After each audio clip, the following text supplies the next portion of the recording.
A warm welcome to everyone who is joining in early. The session will start at around 4 p.m. So thank you for your patience.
Good afternoon, everyone. Thanks for joining in. We're just waiting for a few people who are joining in as we speak. So we're just delaying the start by about 5 minutes. Thank you for your patience.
Good afternoon, everyone, once again.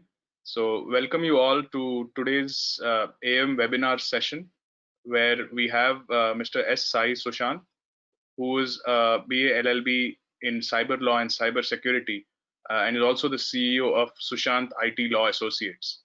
He's also the head faculty at Cyber Law's Knowledge Center, cyber law expert and techno legal consultant. Uh, he, he was also awarded as India's best cyber lawyer of year 2019 as a part of his firm. So the idea behind this is that the legal aspect of 3D printing is one of the areas which is not rarely spoken about. So we felt as the Indian 3D printing network, where our role is really to be that comprehensive knowledge sharing platform for this industry in India. We felt that it's important that the legal aspect is touched upon as well. So only we would like to apologize that Mr. Sushant is having some technical difficulties at his end, so you will be able to only hear his audio and see the presentation. uh, it's unfortunately out of our control, so we please bear with us. Also, just few instructions for the audience. So post the session, you can post your questions from your control panel for the speaker, and we will try our best to answer as many as questions based on the time we have in hand.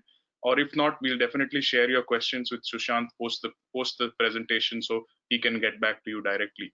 So with that, I'd like to invite Mr. Sushant to start his presentation. Thank you so much, Aditya. Very good evening to all of the participants present in this webinar. And first of all, I would like to thank Indian 3D Printing Network for this wonderful opportunity, and specifically Aditya. And then in this time of COVID-19, addressing you all on the legalities, I think the kind of support Indian 3D printing has given me in terms of putting up these, I think it indicates their thought leadership, which is miles away. I think really appreciate them for that. So that being so, I just want to tell you a few things before I just get on to my presentation. Number one, I would just like to analyze the legalities involved around 3D printing. I don't wish to scare you away or wither you away from using 3D printing or going ahead with 3D printing manufacturing and things like that.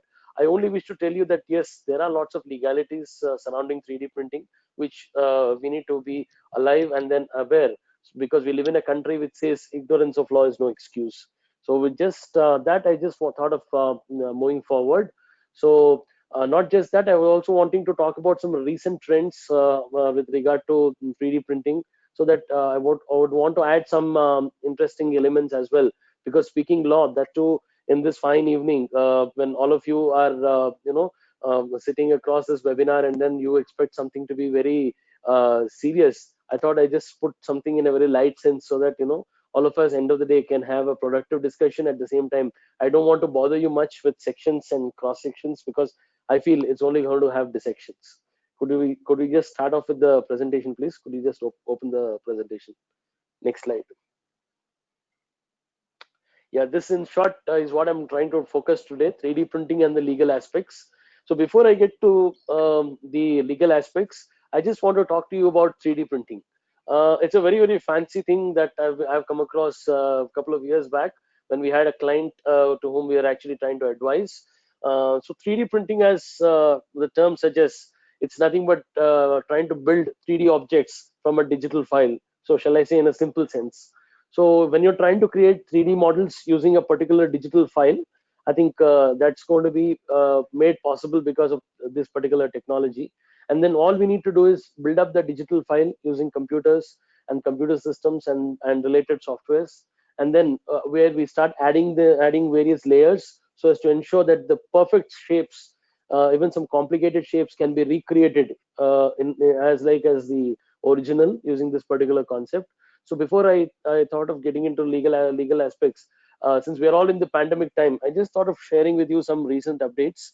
During this time of COVID-19, a lot of organizations are also trying to make use of 3D printing for COVID-related applications and designs. For example, face masks, face shields, the kinds of ventilator components, the personal accessories, and the like. So it's very, very interesting gamut, because with a shortage coming in, I think a lot of organizations, universities, and also the medical fraternity is taking a look at creating these through the concept of 3D printing technology. So that being so, I think a lot of scientific attention is received by 3D printing during this fine time of pandemic. So I think it's going to be a very interesting scenario as we go forward, keeping in view the legalities. Next slide, please.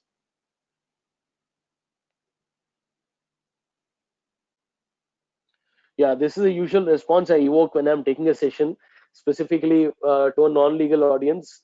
So since I'm not able to see your videos, I'm sure that a lot of you must be having these kinds of faces. So I'm hoping that as we go forward, the faces will slowly will turn out to be different. So before I go to my presentation, I would just want to talk to you about the latest developments that have been taking place with regard to 3D printing. I think a particular organization in the US, if you look at the news that has come yesterday, a lot of miniature satellites have been created using 3D printing. There's a service organization called CRP, which is a 3D printing service provider in the US, and then it's a miniature satellite manufacturer called Minicubes. And with the help of these 3D printing service provider, they have started to develop and come up with 3D printed satellites for the purpose of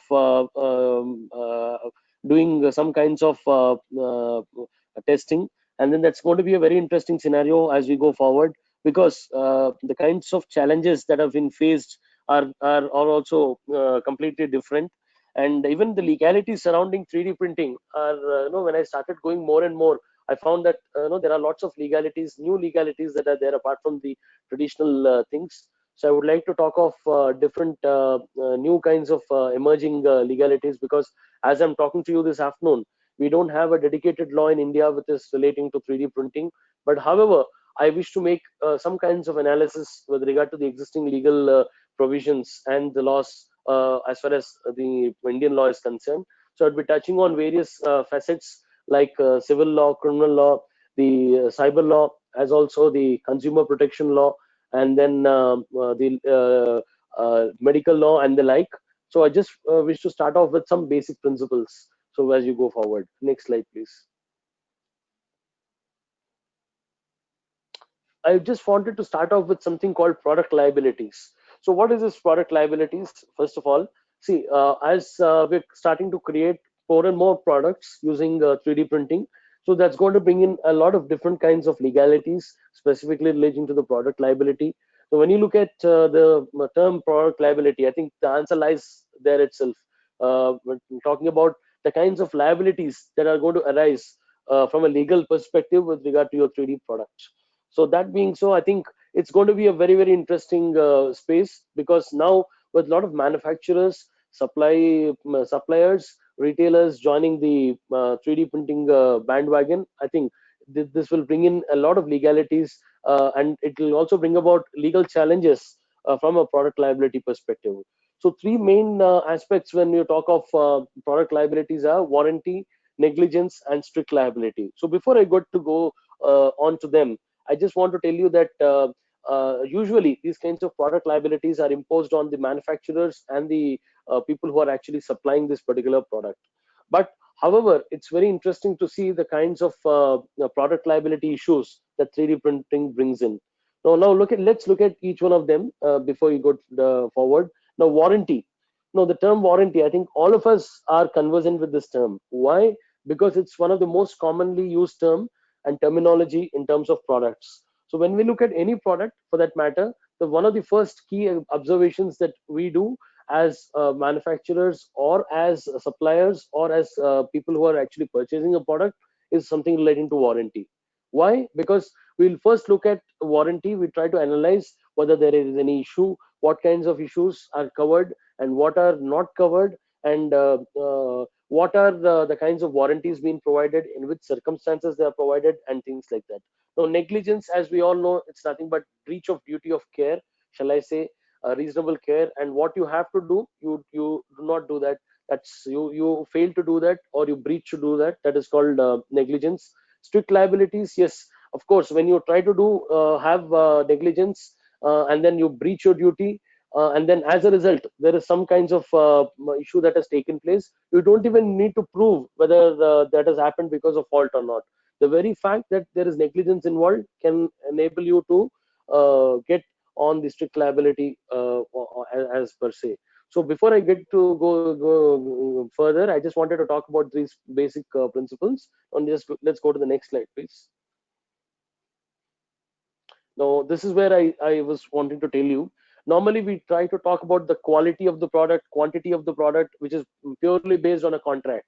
Why? What is the contract? The contract is between the manufacturer and the seller, or the seller or the end consumer, and things like that. So usually what happens when we talk about warranty, we tend to talk about the quality of product as also the quantity of products. So if you're taking what kind of material is being used, and in case the material has any issues, who's going to be liable, what kind of warranties have been given by them. So all these kinds of basic questions will be forming part of your warranty. And like I said, negligence, of course, breach of duty of care. And if there is a defect which is arising due to your breach of duty to care, that amounts to negligence. And when you have negligence in place, and when there is a defect in the product which is due to your negligence, and you don't even need required to prove that there is the fault, strict liability automatically follows in. So that being so, these are some important aspects that we as 3D printer manufacturers, or sellers, or as end consumers need to keep in mind from a product liability perspective: warranty, negligence, as also the strict liability. So these are the three basic legal principles surrounding product liabilities. Next slide, please. Now, when you say negligence, now how do you prove negligence? That's a very, very interesting situation. Now, usually negligence claims are based on something called cause of action. So what do you mean by cause of action? Wherever some negligence has taken place, let's say there's an instance of negligence, there's a defect that has taken place. So that action itself is going to be one of the main factors for making a negligence claim. Why? In case you find that the product has some kinds of let's say not what can I say, a issue which wherein you cannot really make use of it. Suppose it's a manufacturing defect, a defect which arises due to some issue at the manufacturer's end, or the issue that is arising due to, at the supplier's end, or the issue that is arising at the consumer's end. So any of these three actions would be a main ground for actually seeking any kinds of negligence claim. So for that, evidence is required, and then you need to prove the fault. How will you be able to prove the fault in 3D printing? There are three ways that I've come across. First thing, as I started off telling, 3D printing basically makes use of something called CAD, which is a computer aided design. That means what? You make use of a computer and then you design it, and then that design actually is fed into the 3D printer, and then as a result you get out the output. So primarily the CAD, which is the computer aided design, is one of the most important parameters, shall I say, in terms of creating 3D printing products. So when you do that, automatically what happens? There is automatically a stored computer design file. The CAD file is already existing for you to create it. That's the first step. Then when you have stored computer design, which is already there by the way of your CAD file. Now, this file is an evidence that it has certain defects. When you want to prove that it is a defective product. So when you, since all of these are based on the computer file, so the file will basically have some kinds of record that there is a default here or there is a defect here. Now, apart from that, the third aspect is when as a buyer, I get access to that particular CAD file, I will have an opportunity to identify the defects, and I can say whether it's a negligence. I can claim the negligence of the manufacturer or the supplier, or I can understand what is the exact nature of the claim. So these are the three important parameters that I thought of sharing with you from a negligence perspective. So first thing, as I told you, the file, the CAD file, and second thing, once the CAD file is there, obviously in case it's a defective one, there's a defect arising out of this particular program, which is there in the CAD file. Yes, that is one more area. And the third thing, if I get access to that identification, identifying the defects and then claiming negligence is the third aspect. So these are the important three parameters that I thought of sharing with you from a negligence perspective when I talk of 3D printing. So if I were to say that a 3D printed product is actually negligent, or it's, let's say that it's a defective product, I can prove by using these three parameters. Next slide, please. Now, in case of individual sellers, okay, there are two kinds of scenarios here. Now, as the 3D printing is starting to evolve as time passes by, now there are some cases wherein people have started making use of 3D printing at home. So what they do, they purchase these 3D printers, they start selling these 3D printed products from their home itself by using these marketplaces like Amazon and things like that. In that kind of a scenario, it is very difficult. Why? Because they do not have any access to inspect, nor they cannot have something called recalling, just like the industrial units have. Nor, one more basic aspect is, if there are huge manufacturers who are making use of these 3D printing technologies and building up products, they have a lot of supply chain management, and not just that, they will be able to undertake preventive measures so as to ensure that there are no defects in the product. But with regard to individual sellers, I think one of the biggest inability is that they will not be able to showcase any kinds of design defects. So this, shall I say, is going to be a problematic scenario when it comes to negligence. So this is one more challenge from a legal perspective when I talk about negligence with regard to the 3D printers, specifically who are individual sellers. Next slide, please. Now, strict liability, as I told you, when negligence is there, automatically the concept of strict liability will come into picture. Now, usually when an injury happens, when there is some kind of a act which is causing an injury to some individual based on a 3D product, I think there are some areas that I have identified from a legal perspective that we need to be aware. What are those? There are four aspects primarily that we need to look at. First thing, if it is because of the defective digital file or the code. Why? Because the product basically runs on the CAD design, which is the computer aided design file. So your CAD file is going to be very important. Suppose there is a defective CAD file, I think the output also will be entirely different. As a result of that, suppose there is an injury, yes, strict liability will come into picture. Now, defective 3D printer, okay, I have made use of this CAD file, and then it's good, it's working, there are no defects in it, okay.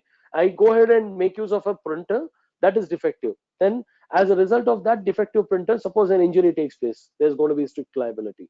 Now, error of printing. let's say that I actually wanted to print this in a particular fashion, but unfortunately there was an error in such a way that the shape has changed altogether. Because of that, let's say the injury has happened. Yes, the strict liability could come into picture, and not just that. Now, when I were to slap a strict liability, to whom can I slap? Will it be the creator? Will it be the seller? Or will it be a particular individual who is actually trying to sell this? That's going to be a very, very interesting question that comes across in terms of 3D printing. Because now let's say that you want to get into the creators aspect. Now, when you talk about the creators aspect, I need to look at these aspects, where primarily, is it the file, is it the printer, is it the error? All of these I need to look at. Once I go to the seller, as a seller of a 3D product, I also need to ensure that I am due diligent. Now, I will have to ensure that, okay, when I'm actually taking that product and I'm trying to make a sale of that, I need to ensure that there are no defects. If there are any defects, I need to do my due diligence in attributing that. To whom can I attribute? Is it going to be the creator, or is it going to be, if the creator and the manufacturer are same, then fine, or else is it going to be the manufacturer? So all these are interesting gamut of questions. And if it's an individual seller, then that's also going to be a very, very problematic scenario. So I think it's a very, very complex chain of sale, specifically when you talk about 3D printing, because there are so many stakeholders here: the manufacturer, the seller, as well as the end user. So when we look at these three, it may appear simple, but attributing the defect is going to be a very, very problematic scenario, specifically given this kind of scenario. Next slide, please. Now, ideally, I felt that there are going to be the product liability issues and 3D printing based on these. First thing, in case there is a defect from the manufacturer or the supplier of a 3D printer. See, there are lots of components when you create a 3D product. Why? Who are these different stakeholders? Now, there's a 3D printer being used. So ideally, in simplistic sense, like I told you, there are going to be three basic elements: a 3D printer, a CAD file, as also the person who's trying to actually manufacture or actually sell. So that being so, it's going to be a very interesting scenario. Why?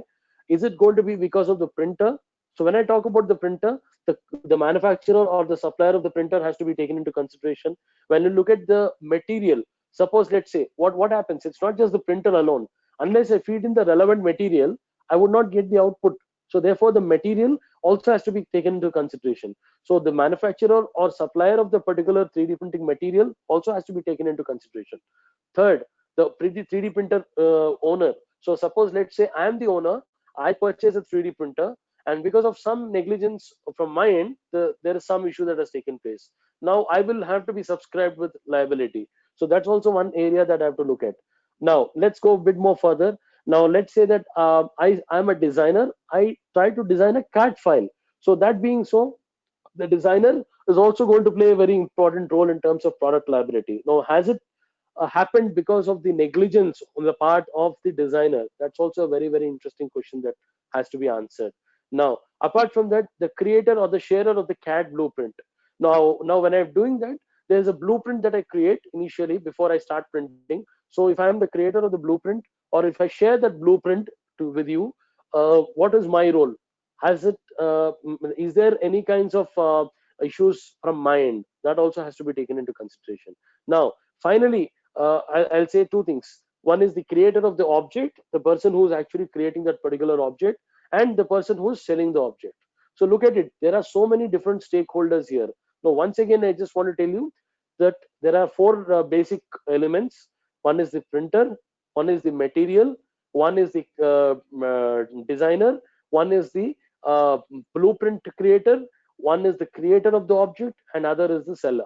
So broadly speaking, I think we'll have to analyze the kinds of roles and responsibilities, as also their negligence, in case I were to demonstrate that a product liability has to be subscribed with regard to 3D printing, 3D printed object. So it's not an easy situation, just like the physical market.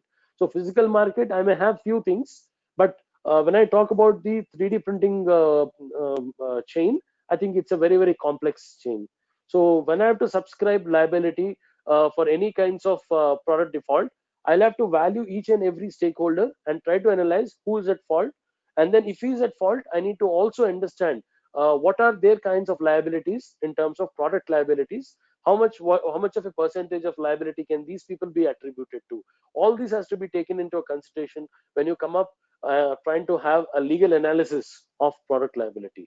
I thought of just sharing this with you because it's a very, very different perspective from a legal perspective that we try to analyze. Theoretically and technically, we may be able to do and tell that yes, normally in law we say that if it's a manufacturer's liability, yes, it's only going to be the manufacturer. But here, the game doesn't end here. Manufacturer again goes back to three different manufacturers: the manufacturer of the 3D printer, the manufacturer of the particular material, the manufacturer of the particular object. I think these three are the important parameters that you have to look into. So I thought of just collating all of these and then putting forth before you, because it's a very, very interesting situation to analyze all these from a legal perspective. Next slide, please. Now, there's also something called Sale of Goods Act, which was introduced for the purpose of selling any kinds of goods or products. And typically, when you look at the definition of the good or products under this particular act, it clearly states that tangible and movable products. So when I look at these two terminologies, which is relating to tangible as also the movable products, I think it's very clear that the 3D printed objects are also nothing but goods and products under the Sales of Goods Act. That's a very, very interesting question. Why? Because once I try to make use of the Sales of Goods Act, I think all the provisions which are relating to goods or products under this would be applicable even to 3D printed products.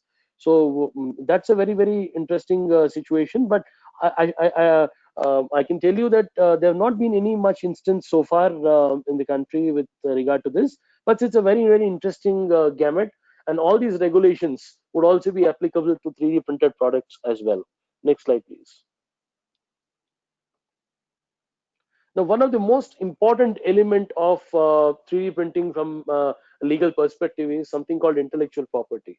So now when you look at intellectual property, ideally, I will tell you that intellectual property is nothing but a created, what do you say, property which is intangible totally. Why? Because it cannot be felt, it can only be seen. Neither it can be seen, it can only be felt, basically. Why? It's just something which is totally, you can enjoy the particular right, but you cannot literally see the right. So it's not a movable item, just like it's not a movable right. So one classic example that I want to tell you here is your copyright, trademark, patent, and things like that. So before I get to further concepts of IP, I just want to tell you that the entire legalities surrounding 3D printing vest on intellectual property. Why? Because this intellectual property is going to be of immense value and importance in terms of analyzing various parameters. For example, if I were to talk about taxation or tax perspectives with regard to 3D printing, my intellectual property also in the 3D printing will take a significant place. So that being so, it's going to be a very, very important aspect, and it requires a lot of new distinctive approaches, because there are going to be a variety of intellectual property issues with regard to 3D printing. Now, what can be protected in terms of intellectual property when you talk about 3D printing? Primarily, I thought three things. First thing is the 3D printer, and second thing is the CAD file, and third thing is the final output. So shall I say that these three are the aspects which you can protect in terms of intellectual property with regard to 3D printing. Now before I go to all these three, I want to tell you that intellectual property in India is basically into 5 different formats. So I can tell you that it's basically in the form of trademark, copyright, patent, design, geographical indicators, as also the semiconductor layouts and integrated circuits. So basically, these are the different forms of intellectual property. So when I tell that there is an IP involved, it may be any of these. So it may be a trademark, it may be a copyright, it may be a patent, it may be a design, it may be a semiconductor layout, it may be a geographical indicator. So that being so, it's a very, very interesting space in terms of protection, because it gives you the kinds of protection from a legal perspective, and then one of the fundamental ideas that I thought of sharing here with you is ideas per se are not protectable under intellectual property. The execution or the way in which you execute the idea are actually protected. So a lot of times, as a lawyer, I get this question from a lot of stakeholders that, hey, look, I've come up with this idea. Can I protect this idea? So ideas per se cannot be protected. We have something called idea expression dichotomy, so which says that ideas cannot be protected. The form or expression of the ideas can only be protected. So that being so, I'll give you a small example because these are all basic structures of IP. I thought of clarifying this before we go it forward so that it can answer some of your questions relating to ideas as well.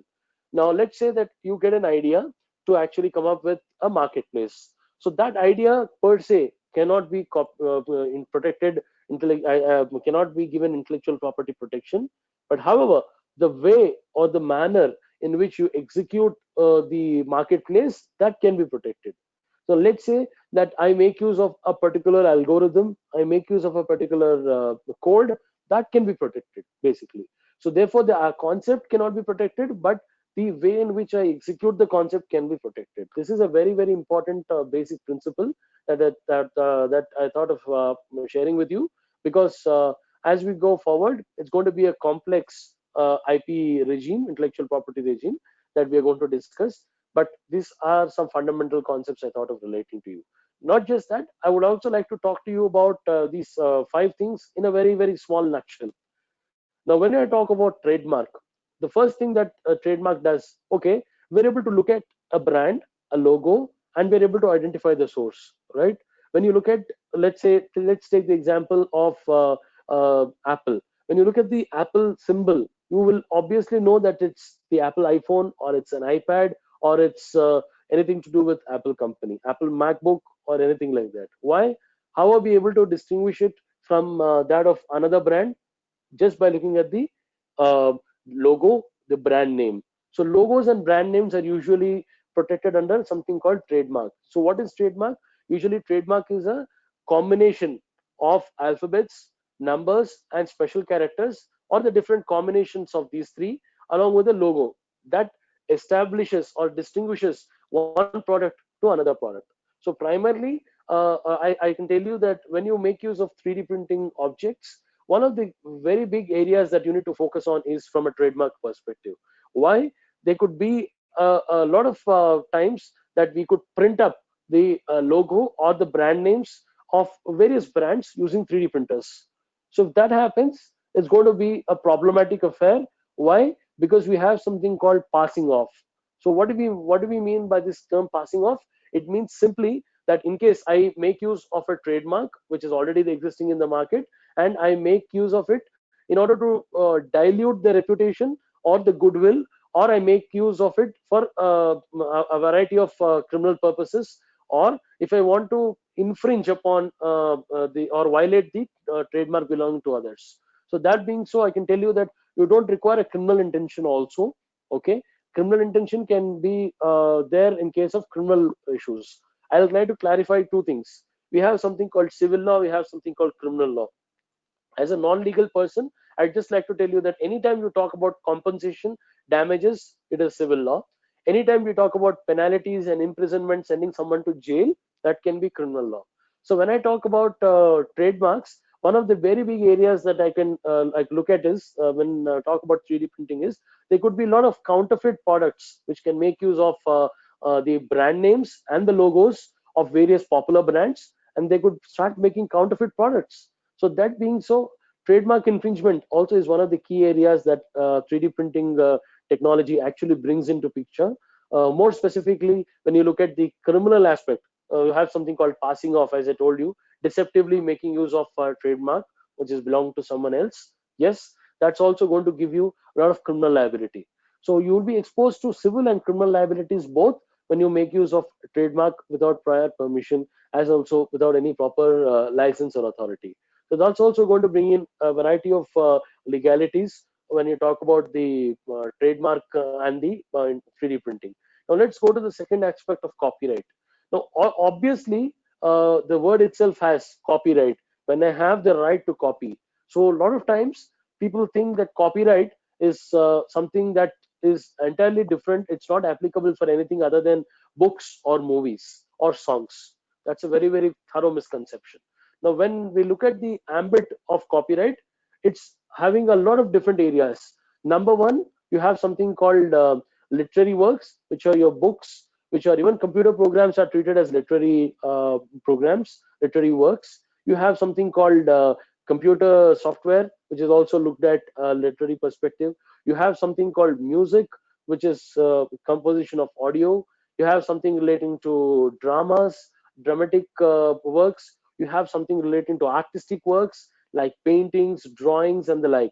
Now, here I would just want to tell you one example that we had faced a couple of years back. One of my clients who was into the construction industry, and then they made use of certain material which was based on 3D printing. And lo and behold, they tried to come up with some kinds of designs, specifically, shall I say, from a particular segment of service providers. And then they made use of the same by using 3D printing, just to ensure that the economies of the product are met. So that being so, they faced up criminal actions for that. And not just that, a huge amount of copyright infringement also was initiated against them for the purpose of violating the copyright.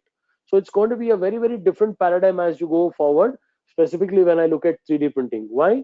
Because 3D printing allows me to do any kinds of printing, which is basically going to involve either books or let's say a particular artistic works like painting, creating a blueprint, drawings, and the like. Specifically, you have these drawings also, which are very, very key in terms of your either automotive sector or construction sector or the real estate sector or the architecture and the like. So it's going to be a very, very different gamut of legalities altogether when you look at them. Not just that, but also, shall I say, creating posters. That is also because a poster also has a copyright. I got this question the other day when I was in one of the forums, that if I create a movie poster using 3D printing, does it amount to any copyright infringement? Of course, it amounts to the copyright infringement. It's the same way when I try to create any particular product and then I try to actually imitate it. Let's say that a particular copyrighted work is there. Let's say a particular novel, and then let's say the cover page of the novel, like Harry Potter. Yes, that amounts to copyright infringement because 3D printing gives me all these flexible options. I'm just trying to, in a nutshell, I'm not going too complicated. I'm only trying to put it in a very simplistic, legal, and normal sense so that we can relate to it in an easy way.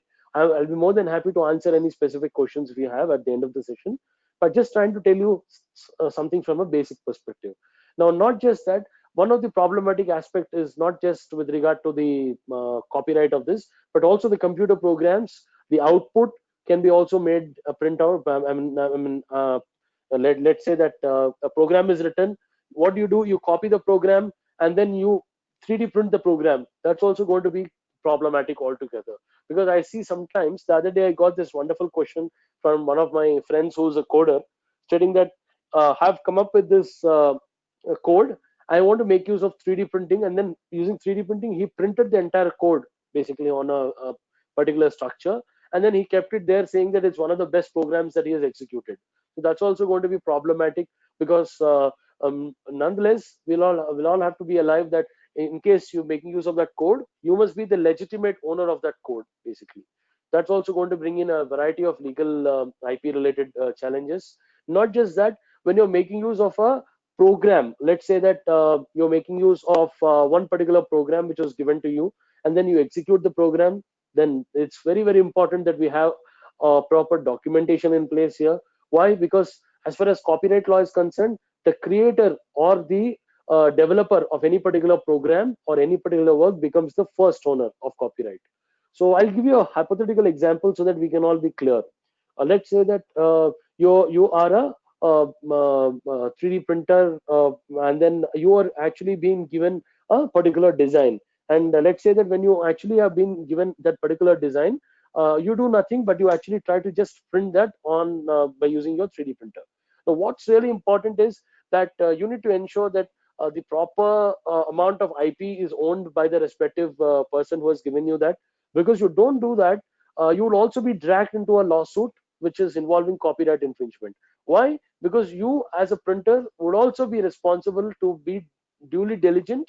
That being so, if you're actually asked to print something like that, please ensure that the respective person who has assigned you that work is the legitimate owner of the intellectual property of that particular object.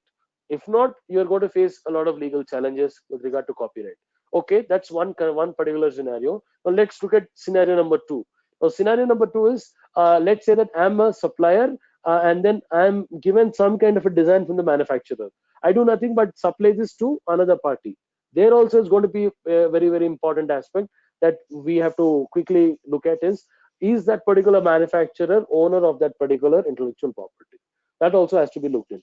Now, in case the manufacturer makes use of certain kinds of consultants or employees or any particular individual for the purpose of creating that design, it's very, very adequately important that you have in place something called a IP assignment agreement, so that the intellectual property is transferred from the respective creator to the manufacturer, and thereby it gets passed on.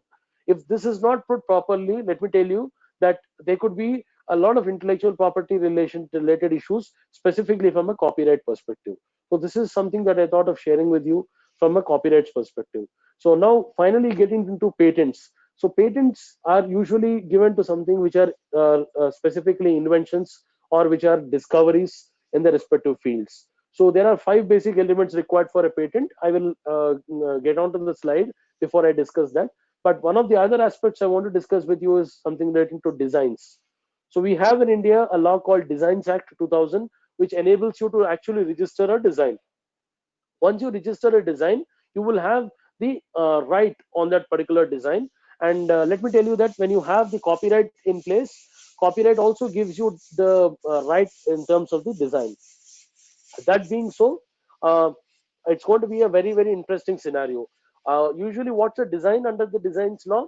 It's any 3D or a 2D model that you create, or a structure that you create. It's object that you create, or a design, or it's what do you say, anything that involves a packaging. All these are actually covered under the concept of something called a design. So you can also register under the Designs Act with regard to your 3D printed design. So these are some things I thought of sharing with you as we go forward. So let's go on to the next slide, please. Sushant, just before you move on to the next question, just there was a couple of questions. Would you mind answering a question at this point? Sure, definitely. I definitely don't mind. Please go ahead. Yeah. So there was a question from Mr. Ravi Kumar. What he's asking is there any 3D printing law already established in USA, Europe, or elsewhere around the world? Because you mentioned earlier that there's no specific law for 3D printing in India. Correct. What he's asking is there a law in any other countries as such? See, I don't think there is a specific 3D printing legislation as such, but what countries have started doing is they've started making some kinds of arrangements in their existing laws with regard to 3D printing. But it's going to be important that we address the distinctive challenges. So I think Australia has come up with something relating to that, but that's very specific only to a particular piece in terms of your weapons and things like that. But I don't think in general we have a legislation pertaining to 3D printing. There are only very specific sectoral laws. For example, when you look at US, you have 3D printing guns. Gun laws cover some kinds of implications here. So likewise, in specific sectoral aspects, they have made use of it. But as such, talking about 3D printing, there are no laws, to my knowledge. Okay, thank you, Sushant. Then there was one more feedback where they mentioned, will it be possible to mention any specific sections of the law applicable to whatever you've spoken so far? Sure, definitely. We can talk about that also, no issues. See, I've been just talking about that, but I will talk about the sections and all as we are proceeding more further. Sure. Let's do that. So you can continue, and any questions come up, maybe in say another half an hour, I can just stop you and you can answer the question. Yeah. Thanks a lot. Thanks, Sushant. No issues. So one of the other aspects relating to patents, since we ended in patents, I would like to continue from there. There are 2 basic principles that I thought of sharing with you. Now, replication of any kinds of patented products that's using 3D printing, that's a problematic affair. Now, not just that, getting patents for a 3D printed product or process also is the second aspect. Now, when I come up with a 3D particular product or a 3D printed related process, can I go and apply for a patent? It's one aspect. Second, if somebody tries to replicate a patented product using 3D printing, there are going to be implications. So why? Because when you look at the Patent Act 1970, it's very clear that it amounts to infringement of patents, for which you would have to exercise, you'll have basically three options.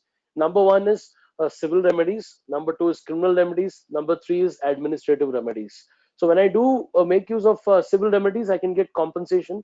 When I make use of criminal remedies, I can send the person to jail, as also the court will slap a particular penalty depending on the offense. And when I look at the other aspect of administrative remedies, when you talk about administrative remedies, usually the court seizes all these particular counterfeited products, and then it takes into custody all of these products, and then it ensures that no such products are in circulation and are not in possession of the respective infringing party. So these are the three different remedies available under any particular IP, whether it's trademark, copyright, or the particular patent. Okay, now an interesting question, you wanted me to talk about sections. I'll talk to you about the sections with regard to copyright. Copyright law, when you make use of any kinds of copyright infringement using 3D printing, you have some section which is recently inserted called 63B, specifically under the Indian Copyright Act, amended the Copyright Act 2012. So that initiates punishments and penalties for any kinds of copyright infringement that happens. So that's a very, very important provision, because when I talk about copyright infringement, earlier the law was entirely different, but now when the copyright law is amended in 2012, there are stringent penalties being imposed. So this is one important section which large number of companies make use of when they are sending up notices with regard to copyright infringement. So that's section 63B. That is one of the aspects that I thought of sharing with you. And one more concept that I thought of sharing here with you is something called fair use. So there is a concept of fair use under copyright law. So what does fair use mean? The word itself says, when I make use of the copyrighted material in a fair and just manner. So when is it termed to be fair and just? The law has come up with certain parameters, specifically under section 52 of the Copyright Act.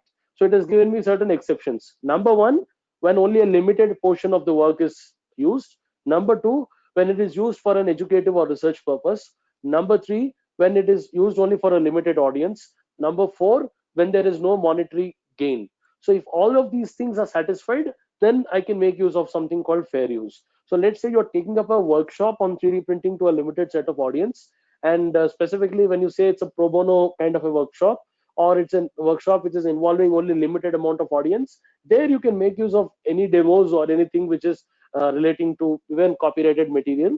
That will not per se lead to copyright infringement. Why? Because all of these four things are covered there. Specifically, let me tell you, monetary aspect also is one of the great areas. Now, when I talk about the CAD files, when you're creating a CAD file, also be very careful that the code, whatever you're incorporating in that, does not actually violate any of the copyright norms. Because one of the interesting areas that I can tell you here is that there would be sometimes a replication by the coders with regard to some particular functionalities, and ensure that these are copyright free materials, so as to ensure that you don't land up in copyright related litigations. So this is also one more area that I thought of sharing with you, because this most probably I'm looking at a lot of copyright cases in terms of software, because a lot of times what happens is the coders who are actually coding this particular algorithm and then writing this program with regard to creating a CAD file, they make use of a lot of codes which are publicly available. So in case you're doing that, there will be two problems. First thing, you would not be able to apply for copyright when you make use of a lot of public information. So try making little less use of that. And if there is any specific what do you say, module or a specific code that has been written for you, ensure that protect that, because if you don't protect that, your own developer, in case you are making use of an employee or a third party developer, could actually sue you for copyright infringement as you go forward. So it's very, very important that we have in place adequate copyright protection with regard to these CAD files also before we go forward, because otherwise it could be problematic. Now let's look at patents, as we were talking about. Now, when you replicate a patented product, it's also going to be an infringement of patents. Likewise, infringement under copyright law and infringement under trademark laws also will be applicable. And in order to get a patent, I think there are some conditions that you would have to actually look at. Next slide, please. So usually patents are only granted for inventions or discoveries. Basically, the Patent Act 1970 gives you this specifically.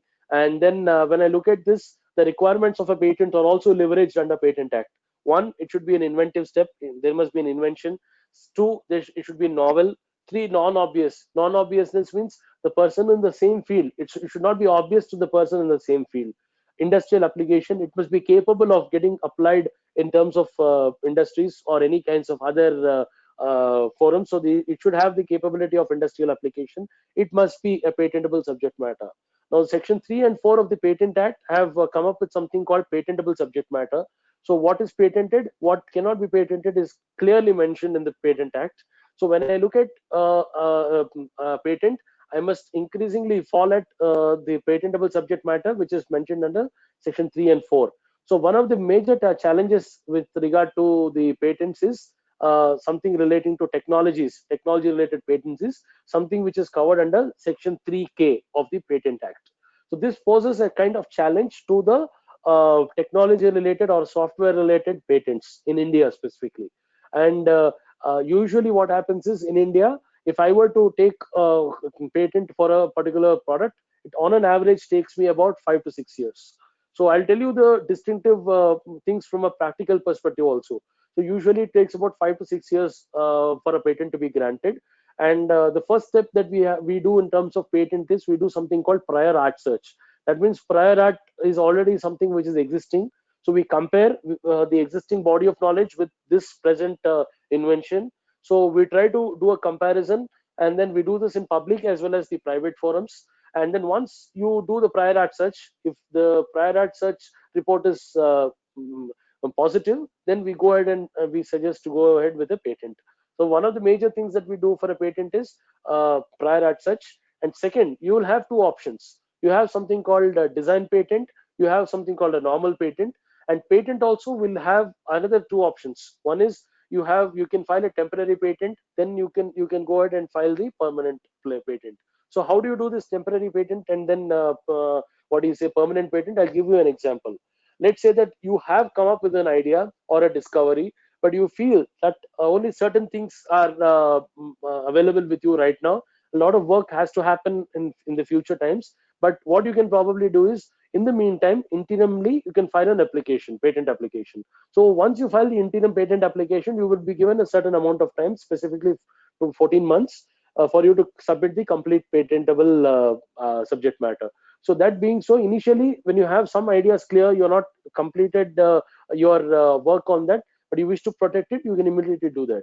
So after you file it, you will be given 14 months of time, failing which, if you don't submit, the patent gets invalidated. So this is also one of the areas that you can increasingly look at.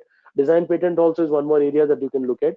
And basically, and one of the next steps is, what happens is, when you file the application, there is something called FER, first examination report. Just like you have FIR in police. What happens when you give a police complaint? They actually write down the information. This is called first information report.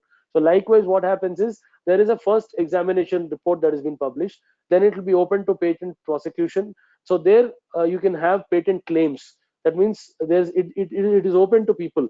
So therefore, if somebody else makes an appeal that this is my patent or this is my claim, and if their claim is stronger than yours, then your patent will be rejected. The patent will be given to them, basically. So likewise, the whole of these process takes a long time. But one more negative areas that I thought of sharing here with you is, for pending patents, you cannot seek any legal remedy.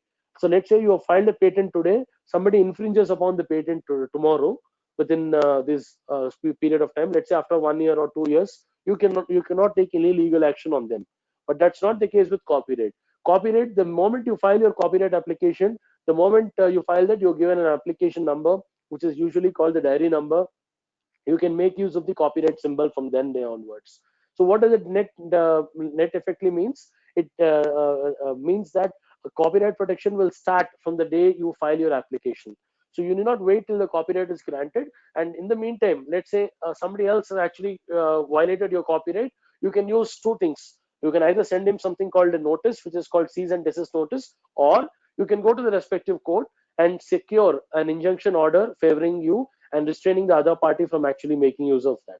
So these are the remedies available under copyright law.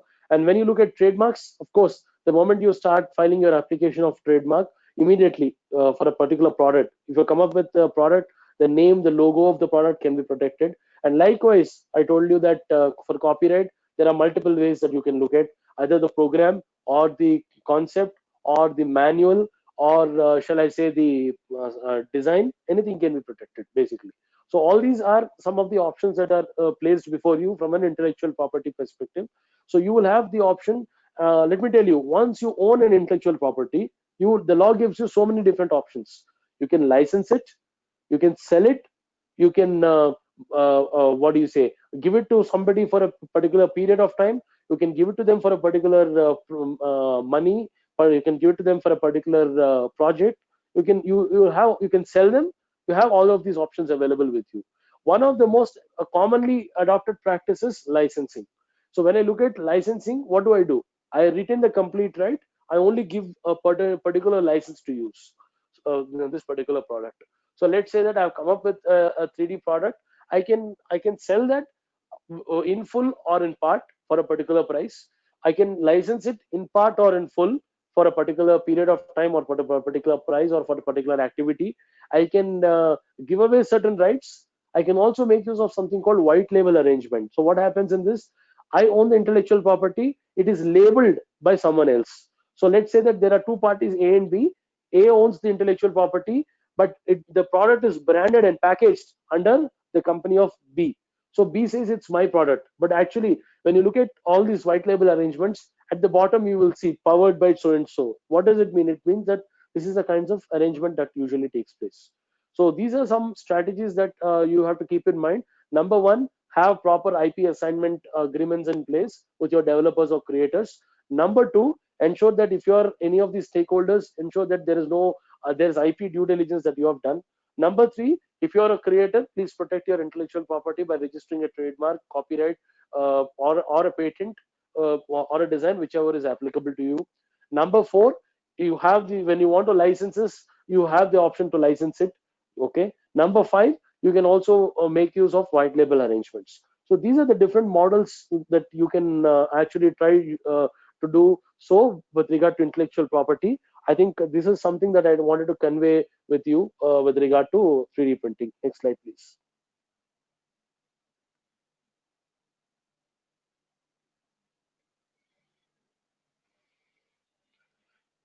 Yeah, so copyright, like I said, this symbol you can start using it the moment you actually have applied for a copyright. So it may be your business plan, it may be any kinds of work that you have done, any software code, anything. So wherever you find a copyright, you can make use of this copyrighted symbol. Likewise, trademark, you can use the word TM. And once you get the registration for both of these, you can change them to R with regard to trademark. Now, with regard to copyright, you can continue using that. But one more request that I want to tell all of you here is that 99% of the times, I see that when you make use of copyright symbol, a lot of people write the year. Please do not write the year, because the year has to be there only from the date or the year on which you get the certificate. Let's say that you apply today, you may get your certificate in 2021 or 22. From then, the copyright protection starts basically officially from a legal perspective. So please make use of the copyright symbol. Do not write the dates. If you do so, you will be giving wrong signals to them, and it can actually give you a criminal liability under section 107. So that is a problematic affair. Next slide, please.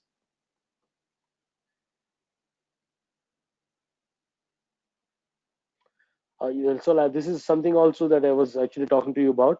Trademarks. It's going to bring in a variety of trademark related issues also when I talk of 3D printing.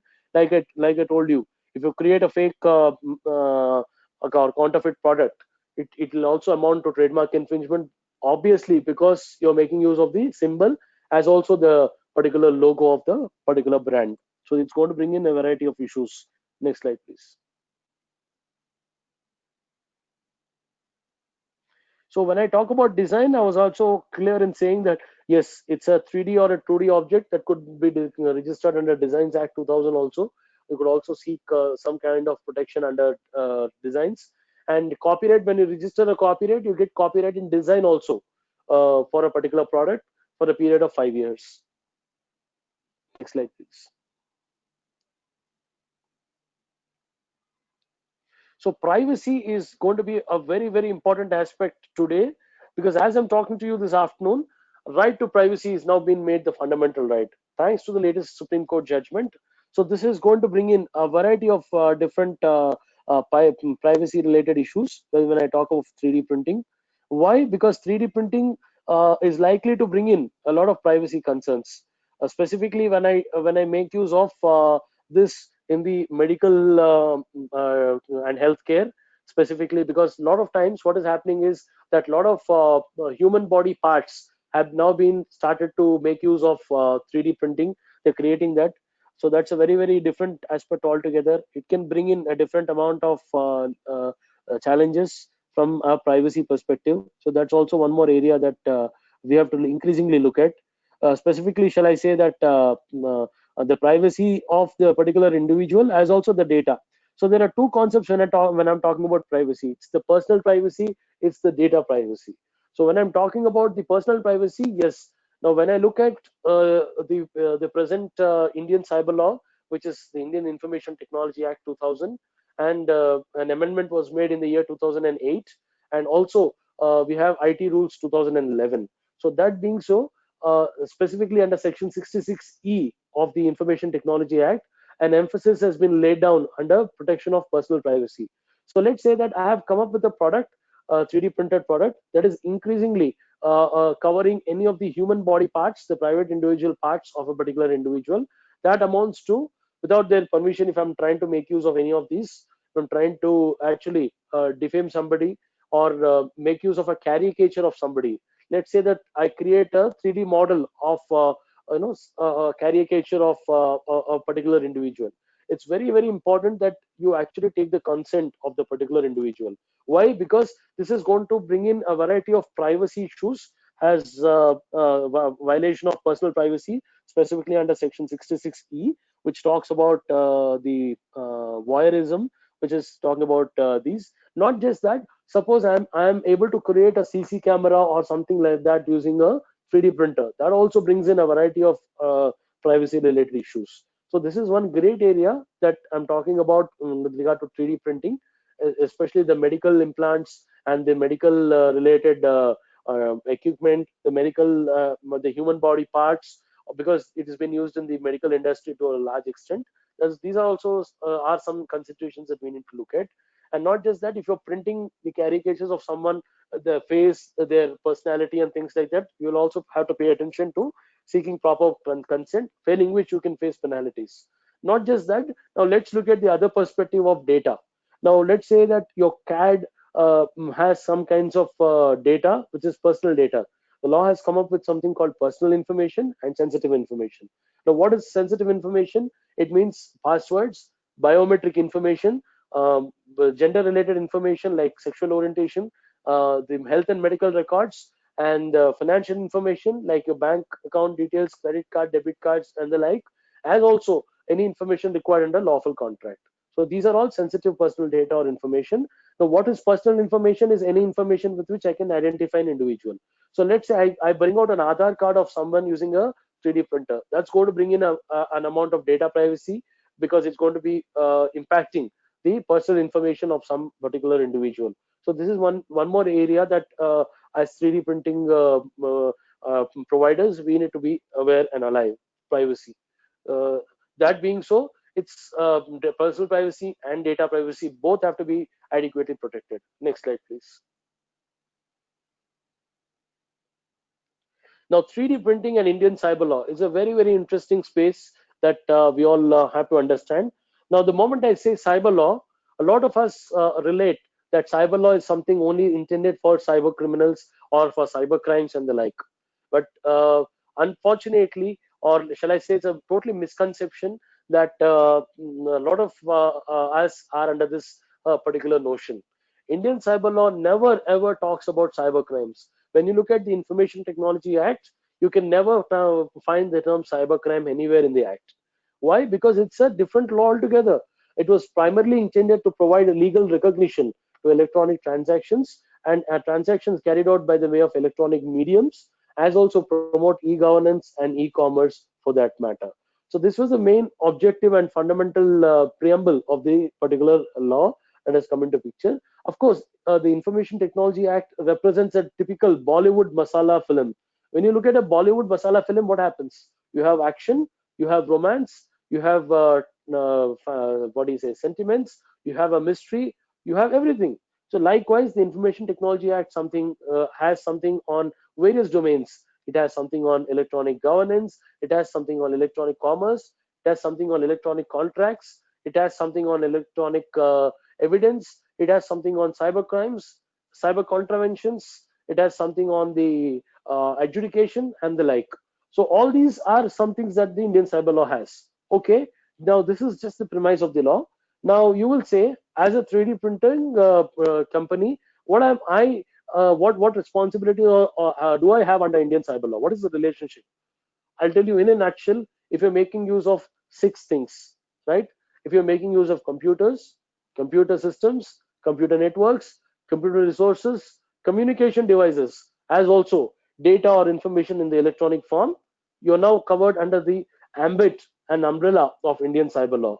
So, like I started off my presentation saying that the 3D printing technology works typically on a CAD file, which is a computer aided design. That means what?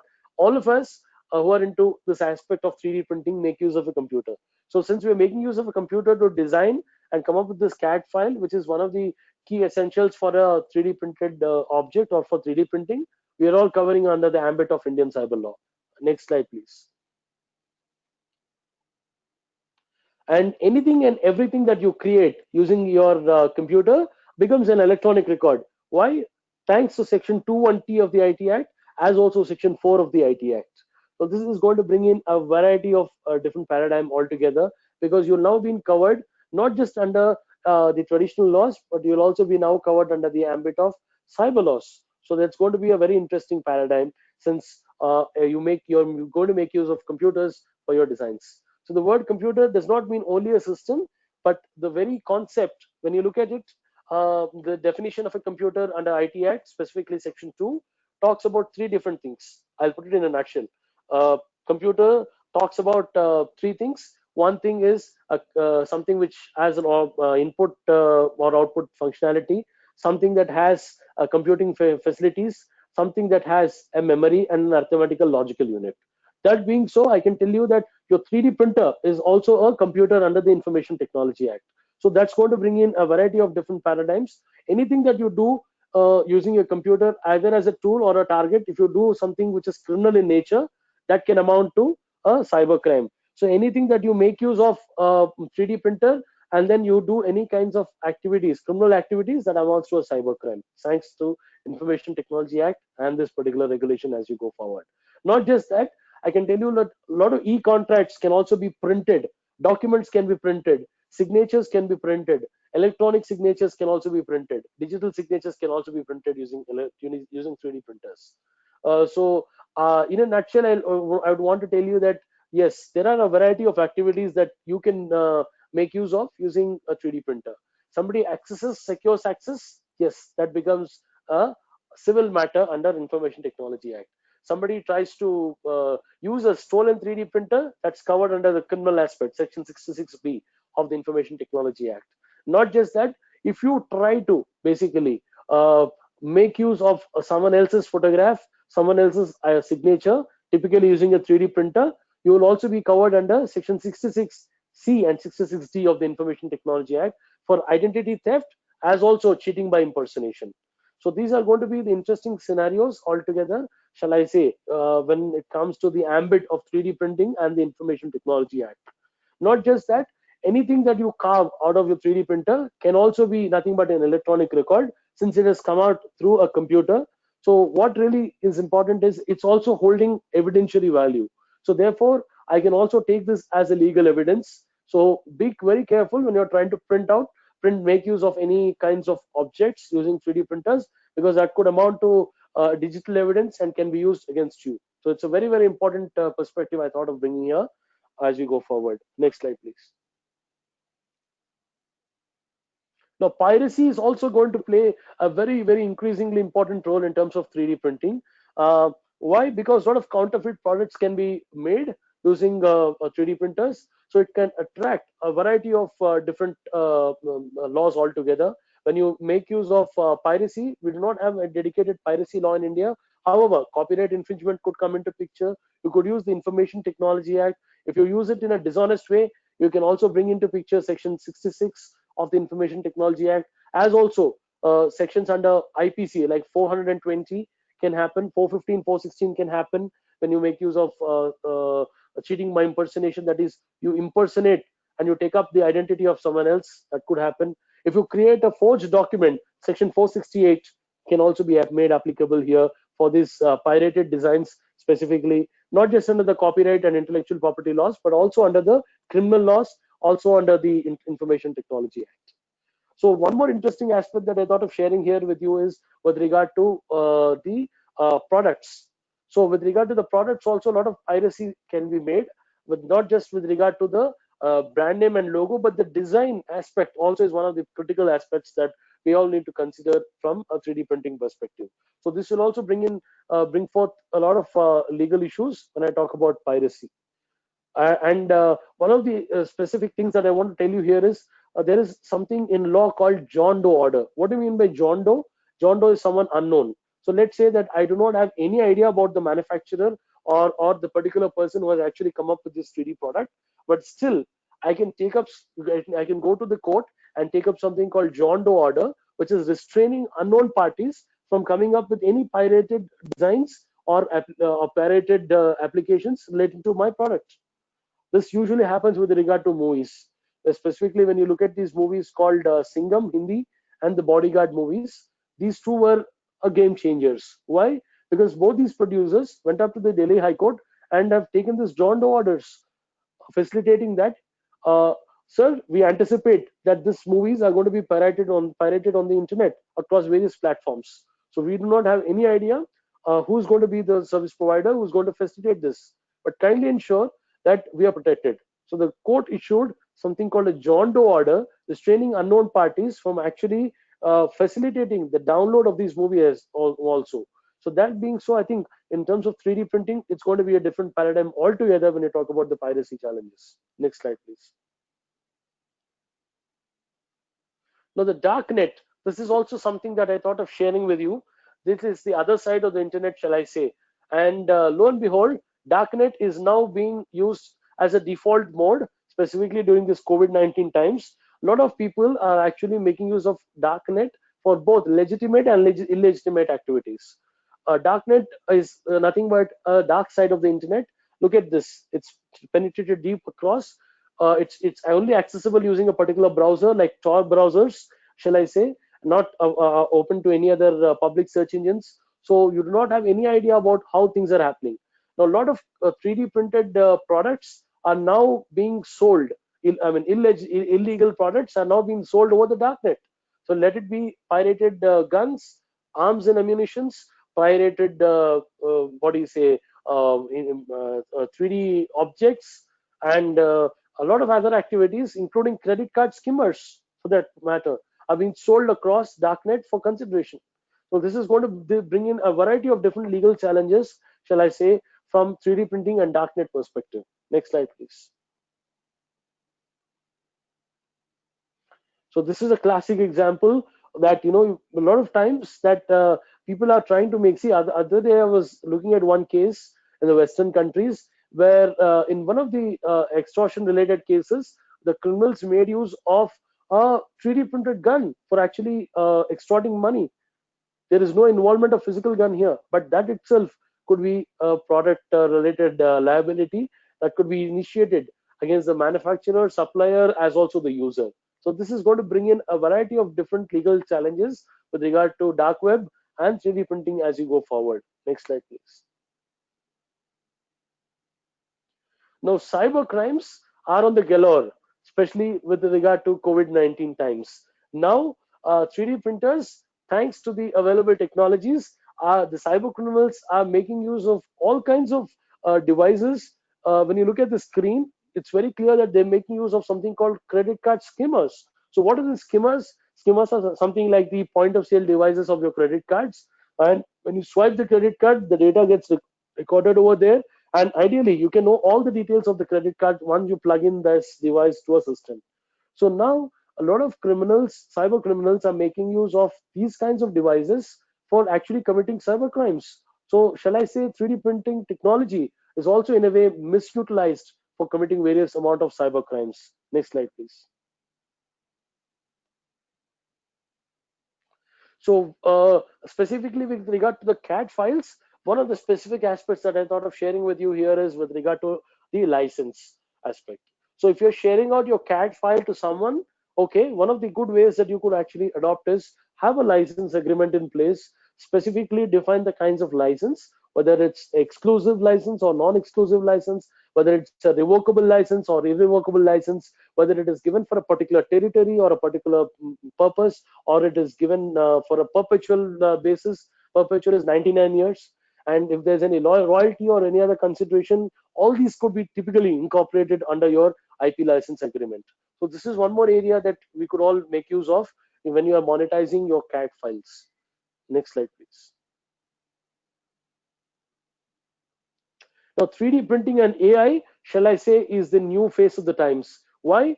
Artificial intelligence is now increasingly being looked at by different technologies, whether it's 3D printing or any other technologies for that matter. Now, AI is increasingly getting more and more popular with regard to 3D printing. A lot of objects are not being created, but when you look at the image on the right, the movement of those objects also have started to emerge thanks to the AI and machine learning. So this is one more area that's going to bring in a lot of different legal challenges with regard to 3D printing, as also AI and the law. So why? Because AI is ultimately nothing but data driven technology, which ultimately works on data sets being fed onto it. So shall I say there are going to be privacy issues, piracy issues, and intellectual property issues and the like uh, as you go forward. There are also going to be cyber security and cyber crime related issues that we'll have to keep in mind, specifically with regard to 3D printing and AI. Why? Because when it's no longer the physical objects alone, but when the objects start to move and then start doing variety of other activities, it's going to pose in different amount of legal policy regulatory issues as you go forward. Next slide, please.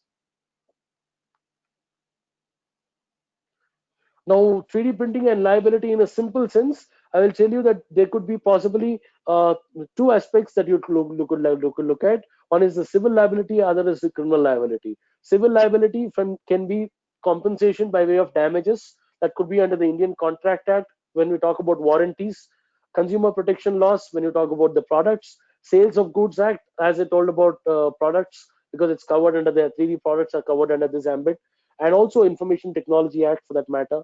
Criminal liability could be under IPC, Information Technology Act, both, as also your law of criminal procedure code. These three also could come into picture in case of criminal liabilities. So these are some things that we as 3D printers need to keep ourselves geared up, that these would be the probable liabilities that could be subscribed on us. Next slide, please. So 3D printing and printed food is also likely to bring in a variety of legal policy and regulatory aspects. Why? Primarily, when you look at the Food Safety and Standards Act 2006, it specifically talks about the definition of food. When I look at the definition of food, it's also going to cover 3D printed food. That being so, it's also not just the food, but there's also the concept of novel food that's defined under this particular definition, which includes 3D printed food. That being so, I think it's very important that you acquire a food safety and standards license when you're making use of 3D printed food, failing which you could be exposed to legal liabilities under the Food Safety and Standards Act. Not just that, any malpractices that are involved here with regard to the quality, as also with regard to the material being used in this 3D printed food, I think now we'll have to be clear. The message is loud and clear, stating that the food safety laws also would have to be kept in mind, specifically with regard to the 3D printed food. Next slide, please. The medical industry, shall I say, the Drugs and Cosmetics Act, as also the medical devices rules, as also the Central Drug Standards Control Authority. This is going to bring in a variety of different legal challenges. Why? When I start creating medicines and drugs using 3D printing, those are also accepted under the present Indian medical laws, provided you're able to obtain the relevant license from which is required under the Drugs and Cosmetics Act. So that's a very, very interesting paradigm altogether, shall I say. And then the medical negligence, medical malpractices, and also the licensing issues under these also would be a very, very interesting gamut as you go forward with regard to the 3D printing and the medical industry. Next slide, please. Now, before I get to my conclusion, I thought of also sharing with you that 3D printing also makes use of a variety of IoT devices, Internet of Things devices. This is going to open up a Pandora's box of legal issues as also the business opportunities. So, shall I say that a combination of these two, one of the Israeli company called Nano Dimension has also started coming up with a 3D printer which is capable to print the PCB in layers specifically for IoT needs. So that being so, it's a very, very interesting scenario altogether as you go forward. So 3D printing is going to be the new walk of life. I think what is necessary is only what is required. So given the limited amount of time and since this is a very introductory and basic talk, I thought of just putting forth some different thoughts of mine and then putting forth some of my opinions. So I think this is the new manifestation, and I believe that webinars like this will act as key catalysts for the development of 3D printing legislative mechanisms, as also the law and legislative jurisprudence surrounding 3D printing. So I think the 3D printing will slowly start becoming the facet of our day-to-day existence, and specifically during this COVID-19, I believe that this COVID-19 is going to bring in a variety of different legal policy regulatory issues surrounding 3D printing, with a lot of these 3D printing technologies being used for COVID applications. So I think this is the message that I wish to key message that I should tell you. Uh, Two things before I conclude. Internet as a paradigm never sleeps, and internet as a phenomenon never forgets. So these are the two things that I thought of sharing with you. And with a lot of startups and the big players and the SMEs trying to join the digital bandwagon of 3D printing, it's going to be the bang on the target. And good, bad, or worst, I think all of us have to come out of the shell, as also wake up from our deep slumber, and quickly realize that there are going to be lots of legalities from various perspectives that we need to be aware and cognizant of, and we should not take things on the face value of it. And I believe that we must take intelligent decisions, failing which there's going to be a huge dragnet surrounding us waiting to entrap us. Do not engage in blind handshakes, and have sufficient due diligence in place. Due diligence is one of the key parameters that I wish to tell you as you go forward. And I believe 3D printing is the way to the future and is going to be a long haul forward. So before that, if you're basically able to understand the legal consequences that might visit you, and go ahead, I think it's going to be completely different game altogether. So I believe that 3D printing as a legal discipline is also likely to evolve with the time, and then is going to bring in a variety of legal policy regulatory aspects that needs to be specifically addressed, and then that have to be put up in a holistic way. And then I believe that this is going to be adding key colors to the landscape of 3D printing legal jurisprudence. Thank you once again. I thank Aditya, specifically Abhishek, as also the Indian 3D printing network, and all the participants who are present in this webinar today. I really thank you. It's been a pleasure talking to you all this evening. Thank you so much, and I'm open to any questions if you have.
I'm sorry, I had a brief technical issue. My laptop kind of restarted on its own. Sorry for that. Abhishek, did you start the questions, or I'll take them now? Sushant? You can start taking the questions because we didn't start the questions. Yeah. So there was a question from Darshan Kotari where Okay. they have a platform where designers would share their uh, 3D printing designs on their platform. So they would like to know Okay. how do they protect the rights of the designer, because obviously they won't own the designs. So how can they Correct. ensure that they're not misused in any way? There are two very good options that are there before you. Number one, have a non-disclosure agreement and an IP-related agreement. Number two, have your specific policies on your platform. The law has given you multiple options. Number one, have your privacy policy, have your terms and conditions, have a grievance mechanism, have a data protection agreement. If you're basically able to have all of these four on your platform, and still, if some things go beyond your control, you would now be given you could now make use of the exception of liability specifically under section 79 given under the Information Technology Act.